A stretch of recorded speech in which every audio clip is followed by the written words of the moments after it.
Kita mulai ya Bapak-bapak semuanya pengantarnya. Nah, cabai itu kan merupakan salah satu tanaman hortikultura yang sangat penting di Indonesia.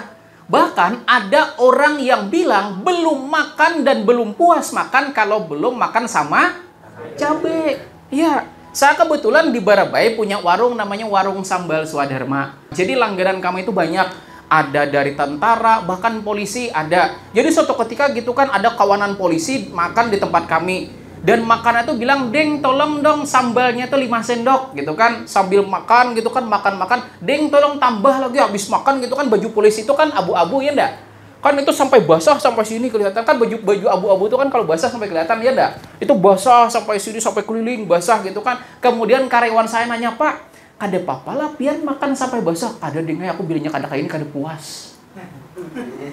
Jadi ternyata ada loh yang gak puas makan kalau belum makan sama cabai. Jadi kenapa cabai itu merupakan komoditas yang sangat penting di Indonesia? Karena pada dasarnya itu bahkan banyak banget orang yang gak puas makan kalau belum makan sama cabai. Bahkan pian ke warung makan itu kan pasti nanya gitu kan, "Deng, sambalnya adalah deng." Ya enggak? Dan warung itu dikatakan nyaman kalau sambalnya nyaman, ya enggak? Nah, kan kayak gitu. Dan bahkan pentol. Tahu pentol? Makan pentol, cocok pentol, bilangnya nyaman tomatnya, pian sambet, nyaman pentolnya. Ya enggak? Jadi indikator nyaman pentol tuh sambalnya nyaman dulu, sausnya nyaman, ya enggak? Kan seperti itu. Dan saus nyaman itu yang biasanya pian cocok yang padas atau yang ada? Yang padas. Itulah yang menyebabkan kenapa itu cabai merupakan komoditas yang keberadaan itu nggak bisa terpisah dengan masyarakat Indonesia. Dan budidaya tanaman cabai itu pada dasarnya memerlukan teknologi yang tepat untuk meningkatkan produktivitasnya. Nah, jadi bapak-bapak semuanya, yang namanya budidaya artinya usaha kita dalam menghasilkan tanaman sampai bisa panen. Nah, maka dari itu ada beberapa teknologi-teknologi yang nanti akan saya sampaikan yang tujuannya adalah pertama, supaya usaha tani kita bisa lebih efektif. Kedua, supaya usaha tani kita bisa lebih efisien. Kenapa jadi lebih efisien? Karena yang namanya usaha tani, ujung-ujungnya adalah panen, ya tidak? Dan ketika panen dihasilkan, kemudian pian jual enggak? Dijual kan? Nah, ketika dijual, maka pian dapat untung, dapat uang, ya tidak? Nah, apakah uang tersebut yang disebut dengan keuntungan? Tidak. Ini namanya penjualan kotor. Yang namanya keuntungan itu adalah penjualan kotor dikurang dengan modal. Ya enggak? Jadi kalau misalnya pian sudah menghasilkan panen, kemudian dijual mendapatkan misalnya Rp30.000 sekilo, pian bisa jual misalnya 50 kilo. Berarti kan uangnya 1,5 juta, ya enggak? Nah, 1,5 juta ini bukan keuntungan. 1,5 juta ini masih penjualan kotor, masih dikurangi obat, masih dikurangi pupuk, masih dikurangi upahan, masih dikurangi rokok, masih kurangi menjulungi mamanya, menjulungi anak, segala macam, ya enggak? Nah, kan kayak gitu. Nah, maka kalau kita bisa mengurangi yang di bagian sini, ya tidak, misalnya pupuk yang biasanya habis 1 juta, kita kurangi jadi 700. Bojong berapa sudah? 300 sudah. Kemudian pestisida yang biasanya 2 juta, ini cuma 1 juta, berapa keuntungan? 1 juta tambah 300 berapa? Nah, kemudian lagi biasanya kapur, ya kan? Kapur pun nukar berapa bentol? 20 bentol gitu kan. Sekarang nggak pakai kapur lagi. Berarti keuntungan berapa? 1 juta, ya tidak? Nah, kan seperti itu. Nah, jadi bapak-bapak semuanya, yang namanya untung tuh bukan hanya seberapa banyak kita menghasilkan panen, itu enggak. Tapi untung juga bisa panen mungkin segitu-gitu aja, tapi biaya produksi ketika kita turunkan, maka keuntungan bisa jadi. Nah, jadi seperti itu. Maka dari itu, ini adalah teknologi-teknologi yang nanti akan saya paparkan. Maka dari itu, simak baik-baik, catat baik-baik. Karena pada dasarnya kalau kita cuma ngingat, kita cuma ngomong, nggak dicatat, nanti lu lupa. Nah, gitu. Jadi silahkan, nanti kan udah dikasih bukunya masing-masing, silahkan dicatat. Nah, jadi bapak-bapak semuanya, inovasi teknologi itu bertujuan buat mengatasi tantangan dalam budidaya tanaman cabai. Dan manfaat kita memerlukan adanya teknologi inovasi itu pertama, adanya rekayasa kondisi lingkungan. Nah, sekarang dilihat di samping Bapak-Bapak semuanya. Lingkungannya seperti apa, tanahnya seperti apa, faktanya berpasir dan juga berbatu. Tapi ketika direkayasa, ternyata tanaman bisa tumbuh seperti normal. Tanaman bisa tumbuh seperti tanah pada umumnya. Karena satu teknologi namanya rekayasa lingkungan. Dan lagi Bapak-Bapak semuanya, dengan adanya kita penerapan teknologi inovasi, kita bisa mengefektifkan dan juga mengefisienkan dalam penggunaan air dan juga pupuk. Yang seperti yang saya jelaskan tadi kan, kalau sarana produksi pupuk yang biasanya 1 juta, kita cuma bisa habis 700, berarti kita sudah hemat berapa? 300. Dan kemudian lagi juga bisa menurunkan biaya operasional kita. Yang terakhir, manfaat dari penerapan teknologi inovasi di sini adalah untuk meningkatkan hasil produksi tanaman kita. Maka dari itu, Bapak-Bapak semuanya, persiapkan diri Anda dan pahami terlebih dahulu apa gambar berikut ini. Saya jelaskan Bapak-Bapak semuanya. Jadi, ketika kita mengenyam masa SMP, kita waktu pelajaran biologi, kita diajarkan namanya fotosintesis. Nah, fotosintesis ya Bapak-Bapak semuanya adalah proses penyerapan air dan juga karbon dioksida yang nantinya diubah menjadi energi dan juga oksigen dengan adanya sinar matahari. Nah, ingat komponen itu pertama harus ada air. Yang kedua harus ada karbon dioksida. Yang ketiga harus ada cahaya matahari. Dan yang keempat itu tanahnya harus mengandung dari semua tersebut. Nah, jadi Bapak-Bapak semuanya, kalau kita selama ini menilai, kenapa ya tanamanku kerdil? Kenapa ya tanamanku kada bisa tumbuh subur? Kenapa ya tanamanku tuh gitu aja tumbuhnya? Pertanyaan sebuting, disiram kada? Ayo. Dan bahkan gini dah, Anda misalnya, saya jujur-jujuran jawab pertanyaan saya baik-baik, lihat saya jawab saya benar-benar baik-baik.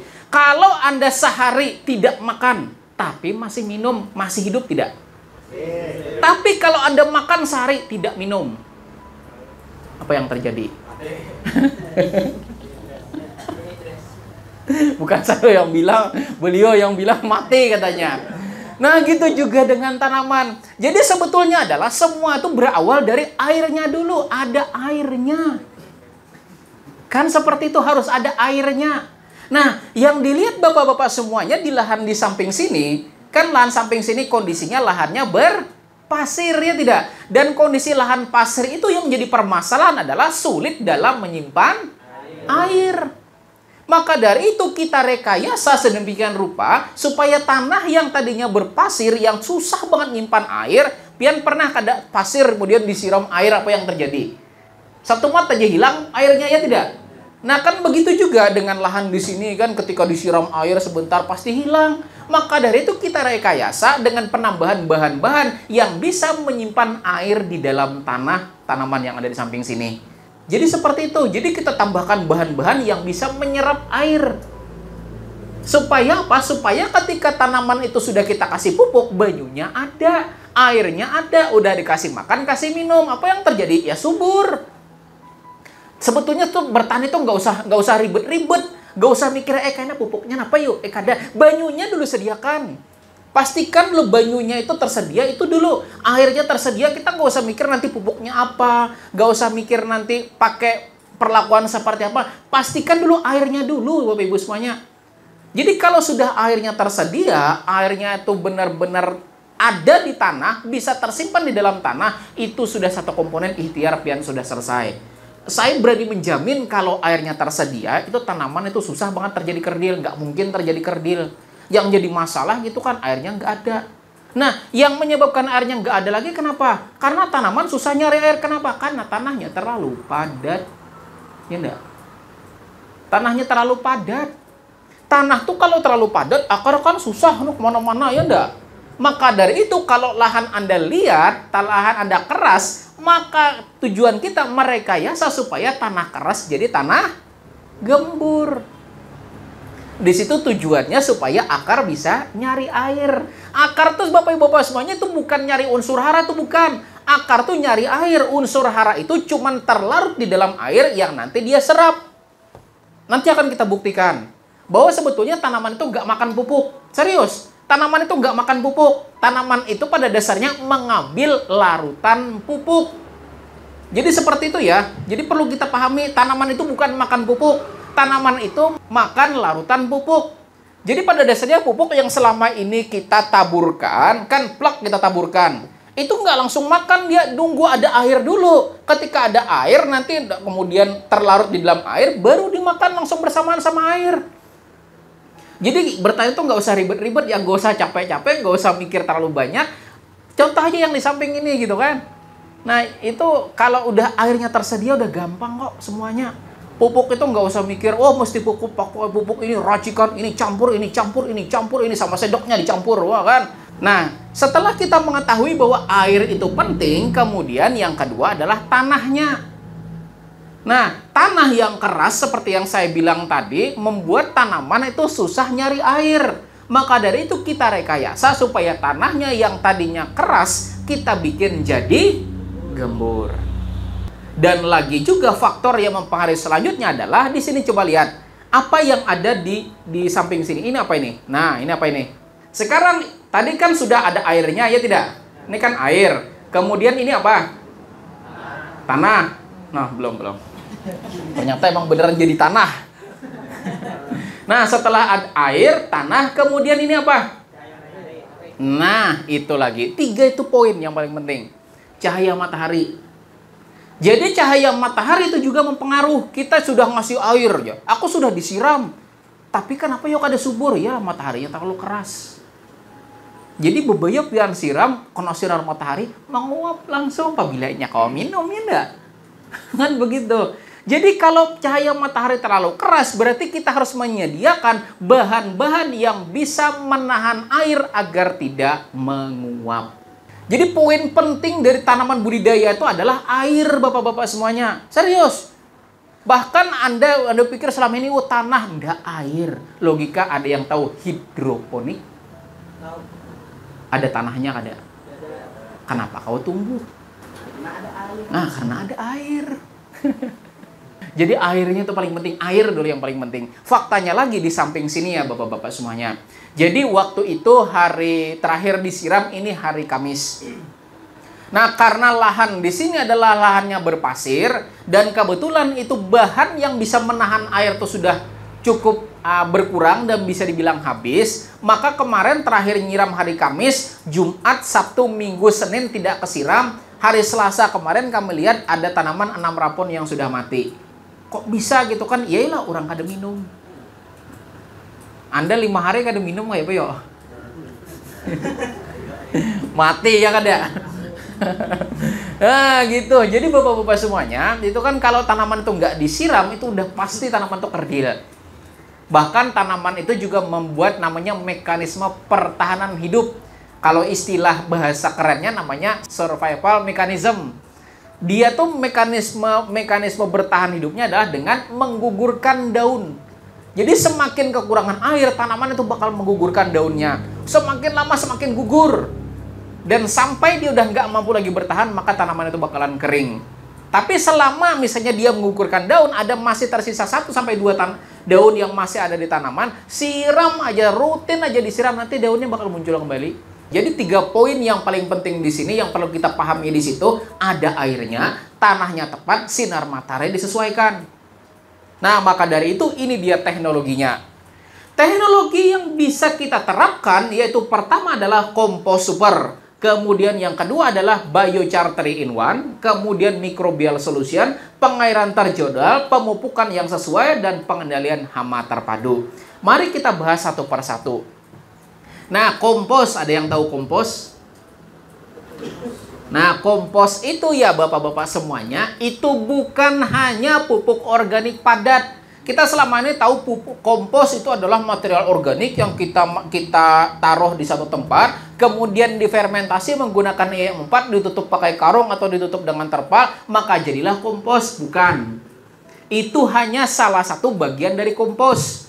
Tapi pada dasarnya adalah pengertian kompos itu segala material organik yang mengalami pelapukan, baik busuk secara alami maupun kena fermentasi, disebut dengan kompos. Salah satu jenis kompos yang tadi disebutkan itu yang kita fermentasi. Kita kumpulkan daun-daun, kita kumpulkan batang-batang, kita kumpulkan sisa tanaman, kemudian kita tambahkan air dan juga bioaktivator seperti tahu IM4. Nah, kemudian ditutup terpal, maka dalam tempo 21 sampai 60 hari, maka dia jadilah kompos. Nah, itu kompos yang terjadi karena proses fermentasi. Tapi kompos juga bisa terjadi secara alami melalui proses namanya dekomposisi. Nah, apa sih proses dekomposisi? Yaitu proses pelapukan oleh mikroorganisme yang ada di bagian perakaran tanaman. Dan itu sudah berlangsung loh setiap hari. Di mana? Di bawah pohon. Coba lihat Anda di hutan. Anda pernah main ke hutan? Nah, ketika Anda ke hutan, buka aja di hutan gitu kan, di jalan-jalan di bawah pohon-pohon. Ketika Anda biasanya tuh kan banyak daun-daunnya, tidak? Di bawah daun-daun tuh ada lagi namanya humus. Dan humus itu adalah dedaunan-dedaunan yang jatuh dari pohon yang kemudian mengalami pelapukan. Dan pelapukan itu dilakukan oleh mikroorganisme yang ada di bawah tanaman. Betul tidak? Nah, itu yang disebut dengan kompos juga. Jadi kompos itu ada yang terjadi secara fermentasi, ada kompos yang terjadi secara dekomposisi. Dekomposisi itu maksudnya adalah diurai oleh mikroorganisme yang ada di alam situ. Maka Bapak-bapak semuanya, yang kami terapkan di lahan sini adalah sebelum tanam pakai pupuk kandang enggak? Enggak. Yang kami terapkan apa? Ternyata kompos tersebut yang kami beri nama dengan kompos super. Kenapa kompos super? Karena terjadi pelapukan tersebut secara alami. Maka, apa yang kami lakukan? Waktu itu kami bersama teman-teman penyuluh swadaya, begitu praktek juga sama seperti bapak-bapak semuanya. Kita cari di bawah pohon-pohon besar gitu kan. Kan biasanya tuh ketika daun-daun jatuh gitu kan kemudian ada di tanah, ya enggak? Itu dua lapisan ya bapak-bapak semuanya. Lapisan atas dan lapisan bawah. Lapisan atas ini daun baru, lapisan bawah daun lapuk. Maka kita buka dulu. Singkirkan daun yang atas. Kan gitu, singkirkan daun yang atas, ambil daun yang bawah. Nah, nanti supaya kita di sini bukan cuma sekadar penyampaian, tapi ada praktek, mau praktek juga ada bapak-bapak. Mau praktek juga ada. Supaya di sini ada yang dibawa pulang, ada pengalaman yang dibawa pulang, mau praktek ada. Nah, nanti setelah penyampaian selesai, sebelum kita pulang, kita praktek dulu ya, mengambil kompos super. Setuju ada? Jadi supaya kainnya pian bisa dipakai di rumah. Jadi kita praktek dulu di sini. Nah, praktek dulu di sini. Ini nanti akan kita bagi kelompok. Ini orangnya ada 30-an. Anggap 30 aja deh, enaknya 30 aja deh karena ada yang tidak hadir. Jadi kalau 30 nanti akan kita bagi 6 kelompok. Satu kelompok itu 5 orang ya. Jadi kita nanti satu kelompok 5 orang akan mengambil kompos super di lahan yang berbeda. Mungkin ada yang ke seberang sana, ada yang ke sana, ada yang ke sana, ada yang ke belakang sana. Setuju ya? Supaya nanti ada yang dibawa pulang. Karena kita kalau cuma penyampaian seperti ini tidak langsung praktek, biasanya kadang menyeluruh ilmunya. Tapi kalau kita langsung praktekkan, kalau kita langsung coba sendiri, nah itu bisa langsung kepake ilmunya, bisa bawa pulang di rumah. Setuju? Nah, jadi itu tadi yang disebut dengan kompos super. Dan faktanya lagi, daun-daun itu tuh ada yang lapuknya tuh dalam tempo 1 bulan, ada yang 2 bulan, ada yang bahkan setahun baru lapuk. Contoh daun paring. Maka dari itu bapak-bapak semuanya, kenapa kita menganjurkan daun-daun yang pada dasarnya susah lapuk itu dijadikan kompos super? Karena dari situ berisikan mikroba atau pekerja yang mampu melakukan benda-benda keras, benda-benda susah lapuk. Nah begitu. Jadi ada pekerja yang membantu menghancurkan semuanya, namanya bakteri, yang menghancurkan barang-barang yang pada dasarnya susah lapuk. Itu yang kita ambil, terapkan ke tanaman kita, ternyata pertumbuhannya luar biasa. Nah, oke, maka dari itu kita nanti akan praktek. Untuk itu saya lanjutkan dulu ya bapak-bapak semuanya. Nah, selanjutnya teknologi yang kami terapkan selain dari penggunaan kompos super pada saat sebelum tanam, kita juga menerapkan namanya teknologi biochar.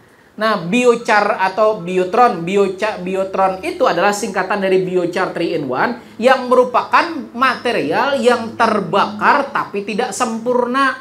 Tidak sempurna itu kan yang namanya pembakaran sempurna itu pasti jadi abu. Bila tidak sempurna jadi arang.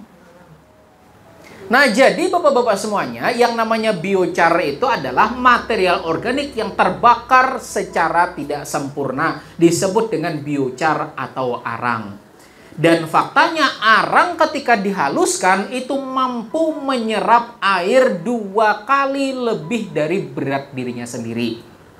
Kalau misalnya Anda ambil tumbukan arang itu berarti arang yang sudah halus ya. Nah, jadi misalnya Anda ambil 50 kg arang, kemudian Anda coba rendam aja di dalam drum, kemudian besok kira-kira kalau kada badua, kada kawa maangkat. Ya enggak? Kenapa?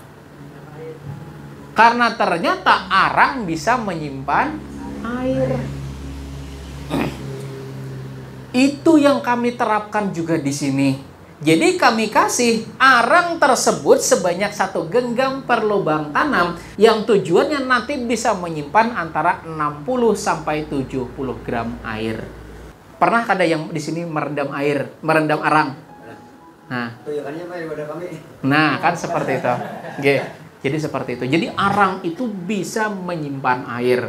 Dan lagi kalau kita aktivasi, kita buang dulu asam-asam organiknya, kita buang asam-asam karboksilnya, ternyata bisa menyimpan lagi lebih banyak sampai 2,5 sampai 3 kali lebih berat daripada beratnya sendiri. Bagaimana caranya? Yaitu pertama melakukan menggunakan perendaman kapur kalsium hidroksida. Apa itu kapur kalsium hidroksida? Itu kapur bangunan. Berarti dijual di toko bangunan. Silakan ambil 1 kilo, masukkan air 100 liter, rendam aja dalam sana. Jadi kapur bangunan 1 kilo, ambil 100 liter air, masukin ke dalam drum, berarti 100 liter itu berapa drum? Setengah drum. Nah, kemudian Anda masukkan arang itu 1 karung ke dalam setengah drum tersebut. Tapi ingat, besok janjian lawan kawan minta gani mangkat. Karena berat. Nah, setelah Anda masukkan di dalam situ, diangkat, kemudian silahkan dicuci. Nah, setelah dilakukan pencucian sebanyak 2 kali, maka pori-pori arang tersebut jadi membesar. Nah, jadi air yang bisa diserap itu jadi makin banyak. Cukup sederhana kok caranya. Jadi cukup dengan Anda menambahkan arang tersebut yang direndamkan menggunakan larutan kapur, maka setelah terendam dari larutan kapur tersebut ya Bapak-bapak semuanya, maka arang tersebut itu pori-porinya jadi semakin besar, jadi dapat menyimpan air lebih banyak daripada arang normalnya. Dan lagi arang yang direndam menggunakan rendaman kapur yang kemudian kita cuci, itu jadi media tanam persemaian yang luar biasa. Di sini ada yang bisa menyemai? Atau ada yang belum bisa menyemai? Pengen tahu rumus menyemai yang berhasil itu seperti apa? Pengen tahu? Ini saya kasihkan, saya kalau ngelatih orang persemaian 250.000 per orangnya. Serius. Mau saya kasih tahu? Rumusnya gunakan arang tadi. Jadi silakan Anda ambil sekam, tahu sekam? Nah, ambil sekam. Jadi sekam tuh rumusnya nanti kalau sekamnya 5 karung itu jadinya cuma 3 karung. Nah, jadi ingat ya, rumusnya kalau Anda butuh 3 karung, berarti Anda harus ambil 5. Kalau Anda perlu 6, berarti harus ngambil berapa?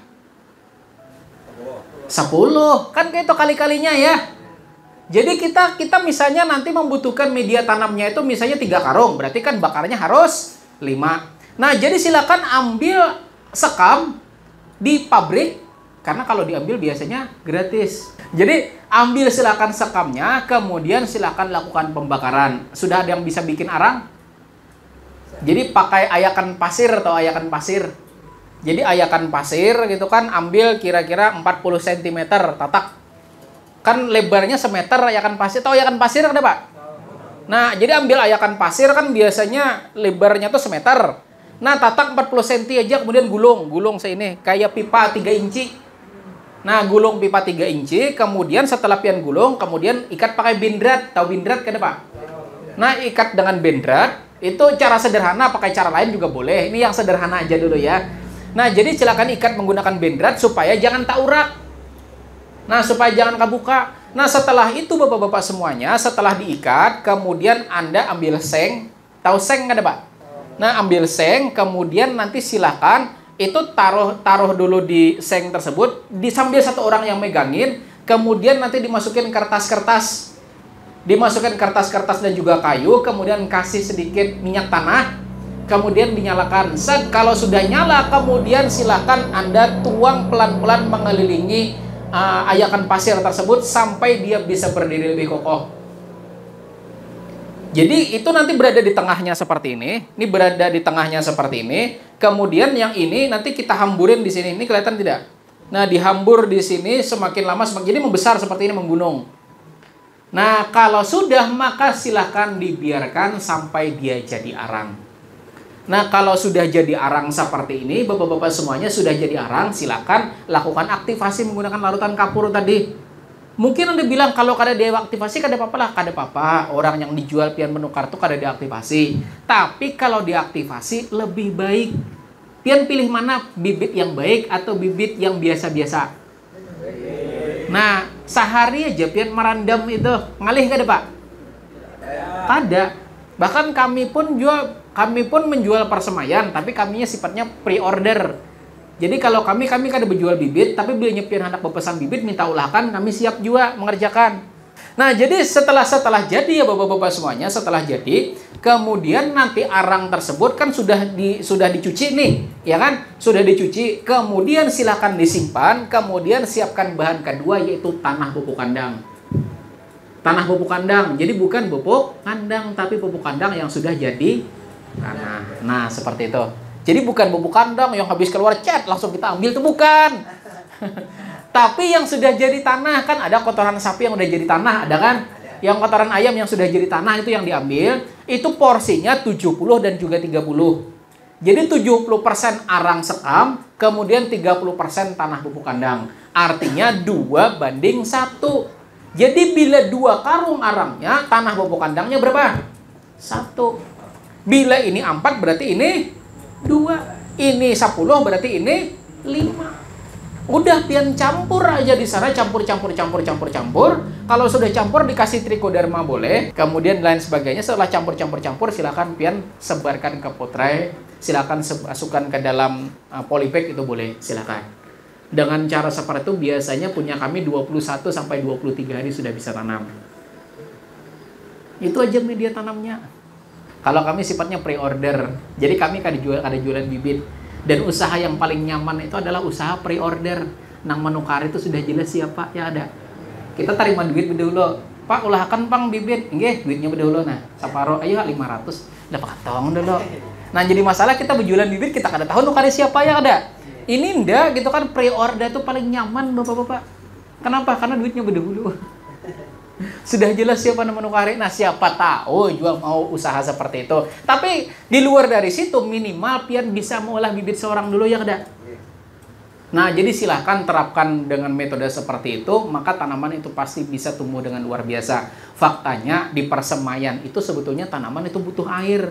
Dan kalau kita menggunakan arang sekam di situ, maka tanaman dapat memperoleh air dengan begitu mudahnya sehingga tanaman jadi subur luar biasa. Silahkan praktekkan, boleh kok. Plus minusnya juga seperti itu. Balik lagi Bapak-bapak semuanya soal arang. Jadi silahkan kalau Anda mau pada saat pertanaman, maka sebelum tanam kita pindah tanam, silahkan per lubang tanam kita kasihkan dulu 1 genggam per lubang tanamnya. Jadi arang yang sudah kita cuci tadi, kan yang sudah kita cuci tadi, kemudian kita masukkan per lubang tanamnya 1 genggam. 1 genggam. Dan yang paling bagus dihaluskan dulu. Amun nang bebungkah-bungkah kayak itu kada kawah juga. Kawah-kawah aja pang, cuman kada maksimal. Jadi lebih baik dihaluskan terlebih dahulu. Nah, jadi itu yang kami terapkan dan alhamdulillah tanamannya subur seperti seharusnya. Nah, yang selanjutnya teknologi yang ketiga yang kami terapkan juga, ini kami bicara bukan materi ndak. Ini materi benar-benar di luar kepala. Ini materi saya bikin ini tuh nggak ada ngelihat buku, nggak ada ngelihat apa, tapi berdasarkan apa yang kami pakai di lahan samping.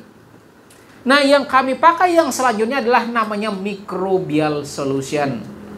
Jadi yang namanya microbial solution itu Bapak-bapak semuanya, kita tahu tadi kan bakteri itu merombak bahan organik jadi pupuk bagi tanaman kita, ya enggak? Maka dari itu kita di sini harus menyediakan bakteri-bakteri tersebut agar tersedia pada tanah pertanian kita.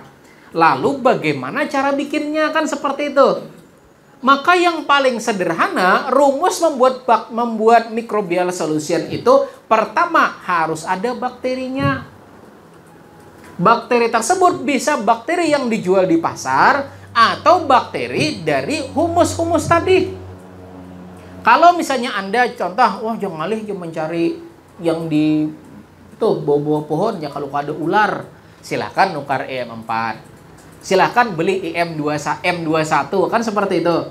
Silakan beli Anfus. Bahkan yang bantuan boleh tidak Pak? Boleh. Silakan. Jadi pakai mikroorganisme yang masih dalam bentuk botolan itu boleh. Atau kalau mau yang lebih murah, silakan pian ke pohon-pohon besar. Ke pohon-pohon besar nggak mesti kok pohon bambu, pohon ketapang boleh tidak? Boleh. Pohon karet boleh tidak? Boleh. Pohon mangga tidak? Boleh. Pohon apapun boleh, silakan. Yang penting pohon beneran. Jadi ketika pohon tersebut di bawah pohon, kita kan ada di bawah pohon tersebut, Anda buka-buka, kan tadi lokasinya bukan di paling atas ya.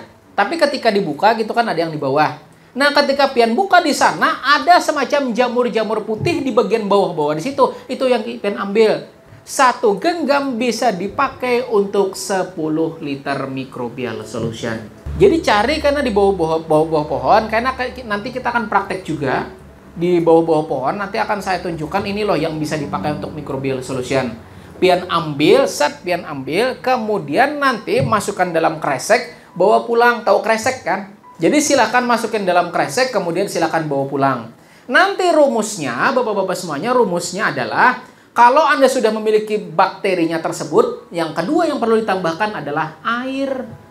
Airnya 10 liter, ya, airnya 10 liter. Kemudian yang selanjutnya adalah gula. Ada yang kada punya gula? Punya semua kan? Nah, gula silakan tambahkan gula sebanyak 100 gram. 100 gram itu berapa? 1 on. Atau bun sendok kira-kira kurang lebih 10 sendok. Nah, kalau baca kada ada timbangan, ya pakai sendok. Baca kada ada sendok, kira-kira ambil sagenggam. Set, mau tanganku kada kawa, kada usah mau ulah. Jadi kan tadi rumusnya kalau bikin microbial solution itu ada bakterinya, ada air, dan juga ada gula. Dan yang terakhir, yang nomor 4 itu harus ada sumber karbohidratnya.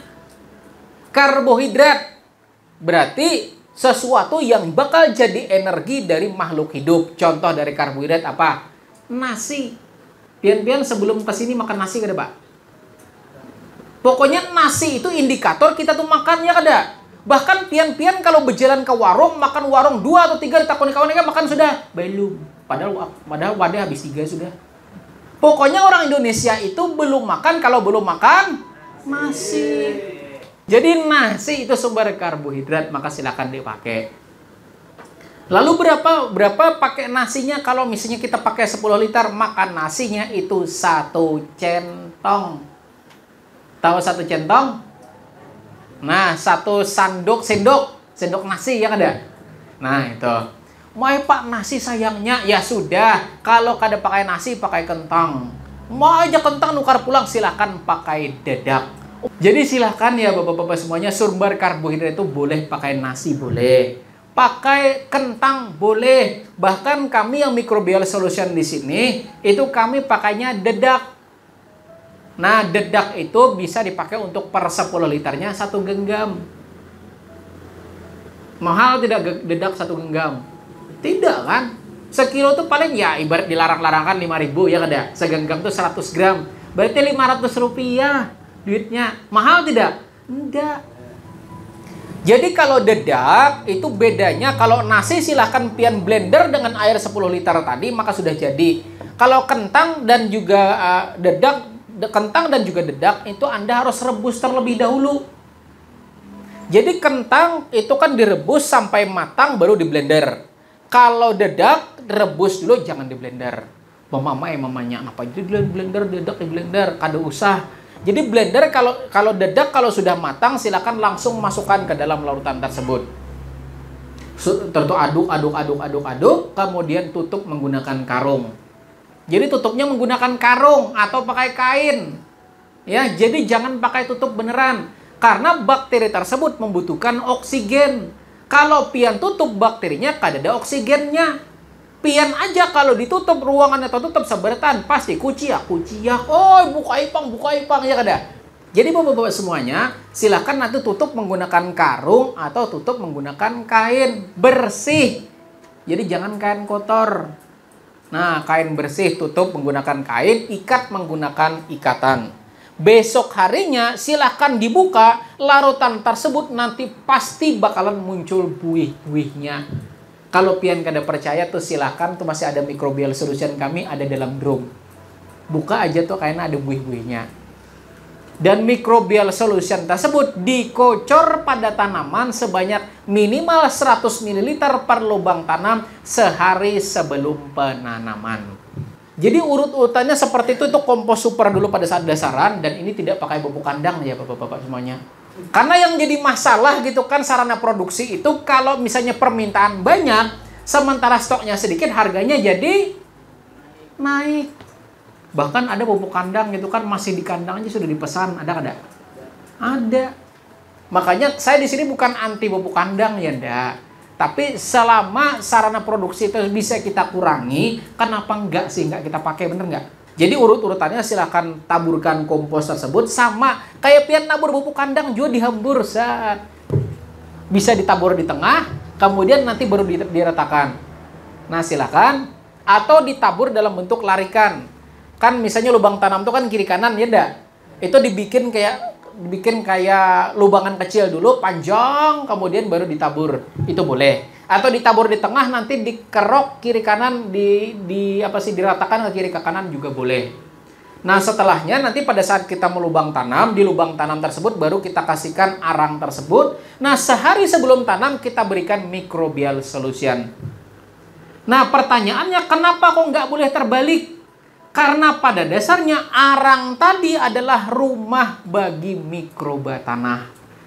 Kan tadi saya sebutkan pori-pori arang. Kan seperti itu. Dan pada dasarnya pori-pori arang lah yang melindungi dari bakteri untuk terpapar sinar matahari secara langsung. Makanya bakterinya kada mati. Tapi bayangkan coba kalau pian sebar langsung ke lahan kena panas, mikrobanya mati. Jadi pian itu nggak boleh kebalik. Jadi rumusnya itu pertama diberikan kompos tersebut boleh atau pupuk kandang boleh. Kemudian pada saat tutup mulsa, setelah tutup mulsa baru kan biasanya pian melubang tanam ya enggak? Setelah melubang tanam baru pian kasihkan arang. Pian kasihkan ke arah arang. Setelah pian kasihkan arang, kemudian sehari sebelum penanaman siramlah atau kocorlah menggunakan microbial solution. Di sini tujuannya apa? Supaya bakteri tanah itu pada dasarnya bisa tersimpan di dalam arang. Dan percaya tidak percaya ini baru 1 kali masuk fungisida. Karena begini, prinsip penyakit ya bapak-bapak semuanya, penyakit semuanya pada dasarnya untuk tanaman budidaya itu 80% berasal dari tanah. Namanya disebut penyakit tular tanah. Jadi penyakit itu di dalam tanah dulu. Maka kalau kita menyediakan tentara-tentara kita, yaitu mikroorganisme kita sediakan terlebih dahulu di tanah, maka mikroba dulu yang menekan perkembangan dari penyakit. Nah, kalau keberadaannya sudah ditekan, sudah bersaing, misalnya kan sudah bersaing itu kan bilangnya yang kalah pasti mati. Jadi kalau sudah bersaing ya bapak-bapak semuanya, itu kan bakteri tanah bersaing dengan penyakit yang ada di tanah, penyakit kalah, maka tanaman kita bisa tumbuh dengan lebih sehat. Jadi seperti itu, itulah tujuan kami di sini menerapkan langsung, bukan cuma sekedar obrolan begitu kan, tapi kita ada prakteknya langsung.